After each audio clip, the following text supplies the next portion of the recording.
Programme में दोबारा खुशामदीद। अच्छा, मैं थोड़ा सा डाइवर्स करूँगा, जो हम थोड़ा सा बात दूसरी है। एक आपने शनाख्त की बात की कि हमने शनाख्त बदल दी अपने सिलेबस में जब पिछले अदवार में जो कुछ हुआ। तो शनाख्त से मुझे याद आया कि आप एक इजलास में बैठे हुए थे 2 दिन पहले लाहौर में, जिसमें जो लाहौर की सड़कें हैं, लाहौर के महल्ले हैं, उनके पुराने नाम रिस्टोर किए जाने की बात हुई। और इंडिया में और दुनिया में भी इसको बड़ा अप्रिशिएट किया जा रहा है कि पाकिस्तान एक मैच्योर कौम के तौर पे सामने आ रहा है, इसके बावजूद कि हमारा माजी में बहुत हम एक्सट्रीम साइड पे भी रहे हैं। और इंडिया को भी, बल्कि इंडिया के लोग ताना दे रहे हैं कि आप किधर जा रहे हैं और पाकिस्तान देखें किधर जा रहे हैं। ये शनाख्त जो रिस्टोर करने की आपने बात की है, ये लॉन्ग टर्म है, क्योंकि इस पर भी तनकीद, पाकिस्तान के अंदर से भी तनकीद भी हो रही है कि जी आपने इस्लामी नामों को तब्दील करके तो वो दूसरे नाम ला रहे हैं।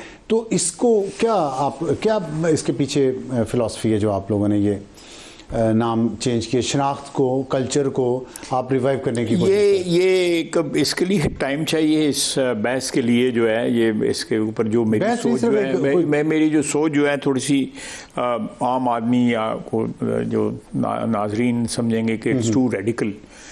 लेकिन मैं जब तारीख पढ़ता था तो उसमें अशोका भी था, उसमें चंद्रगुप्त मौर्य भी था, बिल्कुल, उसमें कनिष्क भी था, उसमें जो है वो मुझे जैन मत और बुद्ध मत और इनकी तारीख भी पढ़ाई जाती थी। तो मैं कोई ग्रीक्स भी थे, उसमें ग्रीक्स भी थे, और मैं कोई गौरी, फिर सारे मुगल सब हैं, अंग्रेज हैं। मैं कोई कम पाकिस्तानी तो नहीं हूँ, अल्लाह का फजल है। मैं I am very very proud Pakistani. मैं अपनी हेरिटेज के ऊपर बड़ा फ़ख्र करता हूँ। लेकिन जब उसको आप, मैं सजेस्ट करूँगा आप वो किताब पढ़ें, यू विल बी शॉक्ड। ये के अजीज़ की किताब है द मर्डर ऑफ हिस्ट्री।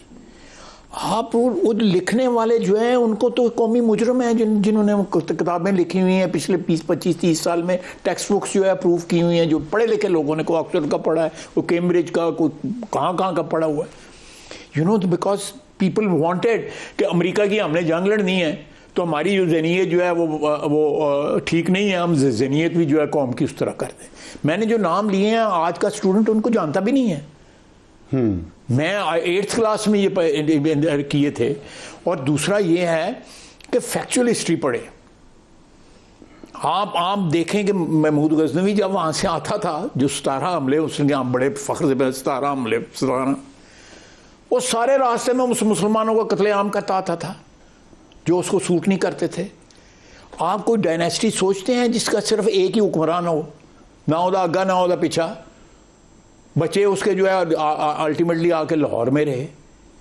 हाँ, ऐसे ही है।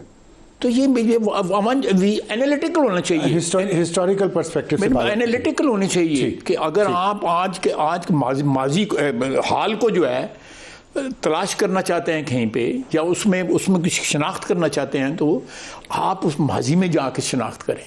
डिनाई ना करें कि यहाँ पे डरना नहीं चाहिए। हाँ, यहाँ पे फलां बंदा रहता था, डिनाई कर दो। नहीं, यानी यहाँ पे आधी आबादी जो है कहते हैं असी उतों सऊदी अरेबिया तो आए थे, ये ईरान तो आए थे, आधी आबादी पाकिस्तान दी है कहती है सारे बंदे ने नाल जड़ा मैं गाना पहन दिया।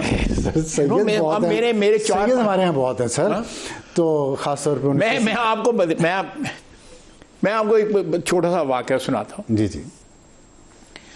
शाह हमदान एक बुजुर्ग थे, वो ताजिकिस्तान से पैदल आए, गिलगित के रास्ते वो कश्मीर पहुंचे। वो यहाँ पे कुछ 30 साल रहे। उन्होंने इस्लाम सारा जो है कश्मीर के अंदर जो है ना, वो उन्होंने लाया, कश्मीर में ही रहे और उधर से ही वापस चले गए। कश्मीरी जो है, यानी मेरे आबा व अजदाद जो थे, जो हिंदुओं से मुसलमान हुए, और बहुत से कश्मीरियों के। मैं और मियाँ नवाज शरीफ ताजिकिस्तान जा रहे थे, तो मैं मियाँ साहब को ये स्टोरी सुनाई। तो उन्होंने कहाँ दफन है? मैं कहा ताजिकिस्तान में दफन है। उन्होंने फ़ोन किया उधर कैपिटल में, दुशंबे में। उन्होंने कहा जी कि मैं थोड़ा सा लेट हो जाऊँगा, तो बंदोबस्त किया जाए, मैं उनके मज़ार पे जाके हाज़िरी देना चाहता हूँ, जिन्होंने कश्मीरी हिंदुओं को मुसलमान किया। हम गए, हमको आधा पौना घंटा वहाँ पे बैठे रहे। वहाँ पे इकबाल की शायरी भी लिखी हुई थी, पर्शियन की। अच्छा। तो एक आइडेंटिटी है ना, जाहिर है उसको ओन किया ना हमने, मैंने भी और नवाज शरीफ ने, हम दोनों ने ओन किया कि भाई हम हिंदू थे। तो ये तो नहीं कि हमें कहते हैं ये मोहम्मद कासिम ने हमें मुसलमान किया। मोहम्मद कासिम एक सियासी लोग थे, वो आजाद भी नहीं हो सका बचीता है। वो आया, अच्छी स्टोरी बनाती थी, नसीम मुजाजी ने जो स्टोरी बनाती थी, ये को एक थी खातून थी, उसने पुकारा और उसने कहा मैं आ रहा हूँ। ये डोंट इसको ड्रामेटाइज ना करें। तारीख जो है डिस्पैशनेट, लेकिन रियासत मैं आपको ड्रामेटाइज टीवी पे ड्रामे चलते रहे हैं। डिस्पैशनेटली जो है ना तारीख को पढ़ना चाहिए। सही कह रहे हैं। अगर तारीख को पैशनेटली पढ़ेंगे तो आप उसमें से जो कंजक्चर जो है, उसमें से जो नतीजा जो है ना वो सही नहीं निकाल सकते। अगर 28वीं तरमीम के तहत एजुकेशन वफाक के पास वापस आ गई तो क्या आप हकायक पर मबनी मुताला देखिए, हमने पिछली 27वीं तारीख में जो है तरमीम में जो है हम ये रखना चाहते थे कि सिलेबस जो है एक यूनिफॉर्म सिलेबस हो, और वो असली हकायक पर हकायक पे बाकायदा जो भी अगर आप पढ़े लिखे हैं तो आपको भी दिखाई जाए कि भाई ये चीज़ तुम वेरीफाई कर सकते हो कि नहीं कर सकते। इस किस्म की we have to overhaul our educational system, our financial system, our political system. We have lived for too long in a situation or in a time जिसका हमें खुद इदराक नहीं। We should, आप खुद नहीं इदराक। आप हुकूमत हैं, आप मैं तो नहीं बात सकना, आज बैठ के पा रहे हैं ना। आप बहुत अहम वजीर हैं, काबीना के बहुत अहम मेंबर हैं, आपका जो रूलिंग पार्टी है। मैं ये नहीं कह करा सका अभी तक ये कि ये परमानेंटली जो है 8 बजे मार्केट बंद करो, नहीं, लेकिन अब हो तो देखे ना कि बिजली की किल्लत है आपको। कई सूबे जो है गालियां दे रहे हैं कि हमारे इधर लोड शेडिंग हो रही है। ठीक है, हम वो 8 बजे वो दुकाना 2 बजे खोल देने। ये बेबसी क्यों? फिर हम किससे उम्मीद लगाएं? मैं अभी शेर पढ़ के आया हूँ कहीं पे, 1000 मसले शुमार करते हैं, फिर एक दर्द दिल इख्तियार करते हैं। चलें इसी शेर पे आज के प्रोग्राम का इख्तिताम करते हैं। बहुत शुक्रिया, आपसे बहुत बातें हुई, और भी कुछ करने को दिल कर रहा था, लेकिन अगली बार मैं आ जाऊँगा। जी ज़रूर। इसराइल के वज़ीर-ए-आज़म नेतन्याहू बार बार पाकिस्तान का जिक्र अब कर रहे हैं आजकल, और लगता है कि Pakistan is under their skin. क्या वजह है कि इसराइल बहुत अमेरिका का लाडला है, और अमेरिका ने हमेशा उसको सपोर्ट किया है, कि पाकिस्तान की बात प्रेसिडेंट ट्रंप मान रहे हैं इस वक्त? जंगबंदी भी की, उसको एक्सटेंड भी किया, हमला भी दोबारा मुलतवी किया, और अब पाकिस्तान के ऊपर ट्रस्ट भी वो कर रहे हैं इसराइल पे। इसराइल के नेतन्याहू, अभी जो कल उनकी बात हुई है ट्रंप के साथ, उसमें गर्मा गर्मी भी हुई है। आप समझते पाकिस्तान की ये सफारती कामयाबी है और ये कायम रह सकेगी, या ये सिर्फ वन टाइम ट्रांजैक्शन है? क्योंकि मुझे आपके व्यूज़ पता है कि आप समझते हैं अमेरिका पाकिस्तान के साथ ट्रांजैक्शनल रिलेशनशिप रखता है। तारीख तो यही बताती है। तो अब आपके ख्याल में क्या है, क्या अभी भी ट्रांजैक्शन? देखिए, मेरी ये सारा जो आपने बात की है ना, उसके पीछे एक बहुत बड़ा एलिमेंट है कि अमेरिकन पब्लिक जो है ना, उसका ओपिनियन जो है ना वो प्रो इजराइल नहीं रहा, खासतौर पे यंग जनरेशन। आप ममदानी के इलेक्शन को देख लें, 38% जो है यहूदी वोट जो है उसको पड़ा। ठीक, ख्वाजा साहब ये बताएं कि अब जो आपने बात की है ज़ायनिस्ट की, हम देखते हैं कि हमारे रीजन में ज़ायनिस्ट फुटप्रिंट आ रहा है इस तरह से कि इंडिया के प्राइम मिनिस्टर मोदी वहाँ पे थे इसराइल में, जब जंग शुरू हुई उससे एक दिन पहले स्ट्रेटेजिक मुआहदा किया, और उसके साथ फिर अभी रिसेंटली कुछ दिन पहले उन्होंने यूएई का दौरा किया, और उनके साथ भी कोई स्ट्रेटेजिक मुआहदा कर रहे हैं। आप समझते कि ये इस जंग के बाद, जब ये जंग ख़त्म होती है, जो अल्लाह करे ख़त्म हो जाए इस वक्त जो अमेरिका और ईरान की चल रही है, उसके बाद नई सफ़बंदी कोई होगी?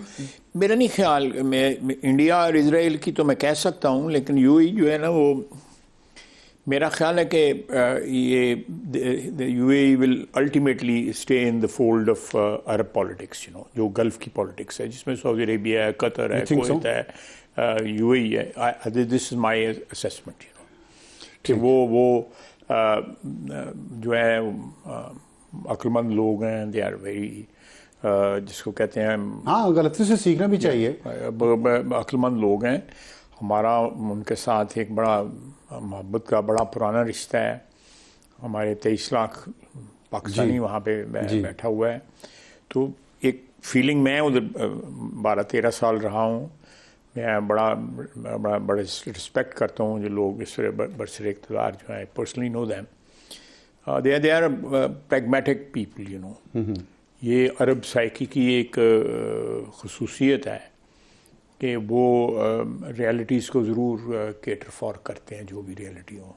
तो आपके ख्याल में जो अभी टेंस सिचुएशन है पाकिस्तान और यूए के दरमियान, उसमें बेहतरी आएगी? मैं उसको इसके बावजूद इसराइल का बहुत नहीं, मैं टेंस का लफ्ज़ नहीं इस्तेमाल करूँगा उसके लिए जो है। अच्छा, क्या आप इस्तेमाल मैं टेंस का लफ्ज़ नहीं इस्तेमाल करूँगा, क्योंकि उसमें कोई मेजर चेंज हमारे रिलेशन में किसी भी फैसेट में नहीं आई, किसी भी फैसेट में। ये कुछ वहाँ से पाकिस्तानी को निकाले जाने की बात हुई है? पाकिस्तानी जो है, अगर 23 लाख बंदे जड़े सारे इमाम मस्जिद नहीं ना गए, ठीक है, उनमें हर किस्म की वारदात ये भी हैं, वहाँ पे भिखारी भी हैं, हज़ारों के हिसाब से भिखारी हैं, और भी बड़े बड़े काबिल फ़ख्र जो है पेशों से वो वाबस्ता हुए हुए हैं वहाँ पे लोग जाके।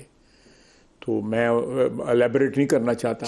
तो अगर इफ़ दे आर बीइंग अंदाज़ा हो रहा है, अगर if they are being transported, तो वो उनका हक बनता है कि वो ऐसे लोगों को ट्रांसपोर्ट करें। वहाँ पे पाकिस्तानी जो है किसी भी ऐसे ऑब्जेक्शनेबल प्रोफेशन के साथ कभी वाबस्ता नहीं होते थे, लेकिन पिछले 15 साल से सबसे ज़्यादा प्रेजेंस पाकिस्तानियों की है। अच्छा, इन तमाम प्रोफेशंस में जो जिनके ऊपर उनको इतराज़ है, और वहाँ पे कोई डेपुटेशन नहीं हो रही। डेपुटेशन हो रही है जो, देखना आप 23 लाख में से अगर कुछ 2-4 हज़ार बंदा जो है डिपोर्ट अगर हो जाए, 10,000 डिपोर्ट हो जाए, तो रौला पाने की लोड़ ही है। ठीक, 23 लाख बंदा मुस्तफीद भी तो हो रहा है ना, और 23 लाख बंदे ਨੂੰ मल्टीप्लाई करो एवरेज 5 ਦੇ ਨਾਲ, तो जब 1 करोड़ बंदा जो है पाकिस्तान में जो है उससे यूएई से रिस्क कमा रहा है, उस जमीन की, उस मट्टी की कदर करनी चाहिए। तो आप अपने तल्लुक की कदर करनी चाहिए। तो आप फ्यूचर कैसा देखते हैं? ये ईरान अमेरिका जंग खत्म होगी तो आगे बात कैसे चलेगी? आपको क्या नजर आ रहा है? मेरा ख्याल है कि Pakistan that has a role to play, कि ये इस जंग का खात्मा होता है तो इस खिते के लोगों को करीब लाया जाए। सुन्नी शिया की बुनियाद पे नहीं, मुसलमान इस्लाम आपके ख्याल में ये जो इख्तिलाफात हैं, एक हो मुस्लिम हरम की पासमानी के हो जाएगा ये? नील के साहिल से लेके ताबा का के काश्मीर हो सकता है, बिल्कुल हो सकता है, क्यों नहीं हो सकता? तो क्या आप ईरानी पॉपुलेशन जो है दुबई के अंदर ओवरवेलमिंग, बाजार सारा ईरानियों का है। They live very लेकिन ऐसे ताल्लुकात उनके सऊदी अरब से भी हो सकते हैं। बिल्कुल हो सकते हैं, क्यों नहीं हो सकते? पाकिस्तान इसमें क्या रोल प्ले कर सकता है? They are very pragmatic people. Iranian they are very pragmatic people. ये अलग बात है कि उनके ऊपर जो है दहाइयां गुजर गई हैं सैंक्शंस लगे हुए, आप उनको एक कॉर्नर में आपने धकेल दिया हुआ है। वेस्टर्न जो हमारी पॉलिटिक्स है उसने। तो आप फोर्स ही करते हैं कि ईरान और सऊदी अरेबिया और पाकिस्तान के दरमियान कॉर्डियल रिलेशनशिप होंगे? Pakistan can play very very important role in this, मेरा अपना ख्याल है कि फील्ड मार्शल जो है हमारे और प्राइम मिनिस्टर हमारे जो हैं, they enjoy very good relationship with all these countries. ये उस रिलेशनशिप के जो है डिविडेंड्स होंगे कि आप इनको तल्लुकात को नॉर्मलाइज कर सकें। ठीक, और मुझे बड़ी उम्मीद है कि ये दो शख्सियतें पाकिस्तान की जो हैं, ये भी पाकिस्तान की खुशकिस्मती है कि ये रिलेशनशिप जो है वो उसने पाकिस्तान को कहाँ से कहाँ पहुँचा दिया है। अगर माजी में ये जो इंक्रोचमेंट के जो मामला ना होते तो शायद हमें बहुत सी पाकिस्तान की बहुत सी ट्रेजेडी से बच जाता, और पाकिस्तानी जो है वो अपना सही मुकाम जो है जो अटेन किया है इस सिस्टम की वजह से, फ़ौजी और सिविलियन लीडरशिप की ताउन की वजह से, ये पहले भी हो सकता था। ठीक।